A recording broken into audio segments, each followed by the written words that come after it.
আসসালামু আলাইকুম রহমতুল্লাহি ওয়া বারাকাতুহু।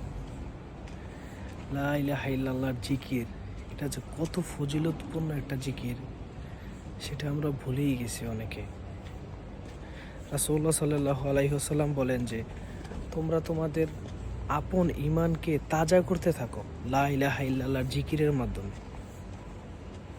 রাসূলুল্লাহ সাল্লাল্লাহু আলাইহি ওয়াসাল্লাম আরও বলেন যে যে তোমাদের মৃত অবস্থায় যারা থাকে বা মৃত্যুর আগের মুহূর্তে তাদেরকে তোমরা বেশি বেশি লা ইলাহা ইল্লাল্লাহর জিকির করার তাগিদ দাও এবং তার সামনে বেশি বেশি লা ইলাহা ইল্লাল্লাহর জিকির করো।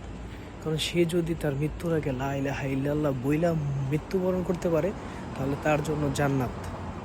সুবহানাল্লাহ, কত বড় সুসংবাদ! এই লা ইলাহা ইল্লাল্লাহর জিকিরের মধ্যে যে কত নেয়ামত লুকায় আছে আপনারা অনেকেই শুনে থাকবেন যে এমন একটা জামানা আসবে তখন মানুষ নামাজ, আল্লাহ তাআলার কিতাবের কথা কিছুই থাকবে না, কোনো ইলমই অবশিষ্ট থাকবে না। তাদের মধ্যে কিছু সংখ্যক লোক তারা বলবে যে আমাদের পুরাতন, আমাদের বাপ চাচারা দাদারা আগে শুনতাম একটা কালেমা পড়তো, তাই আমরা ওই কালেমাটা পড়ি।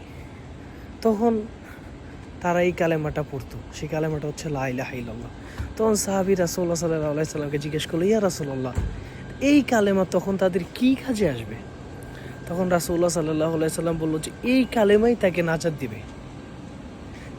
এটা দ্বারা, এই হাদিসটা দ্বারা তখন ওই সাহাবী আবার জিজ্ঞেস করলো, তখন তারপরও রাসূলুল্লাহ সাল্লাল্লাহু আলাইহি সাল্লাম বলছে এই কালেমাই তাকে নাজাত দিবে।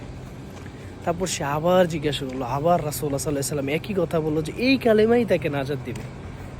তা আমরা ওই লা ইলাহা ইল্লাল্লাহর অবশ্যই মানে আছে। লা ইলাহা ইল্লাল্লাহ মানে আপনি আল্লাহ ছাড়া কোনো ক্ষেত্রেই কোনো উপাস্যকে মানেন না, আল্লাহ ছাড়া কোনো বিধান মানেন না, অবশ্যই এটা আছে।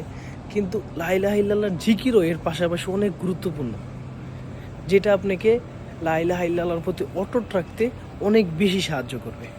তো ইনশাআল্লাহ আমরা চেষ্টা করব লা ইলাহা ইল্লাল্লাহর জিকির বেশি বেশি করতে। ওকে, আসসালামু আলাইকুম।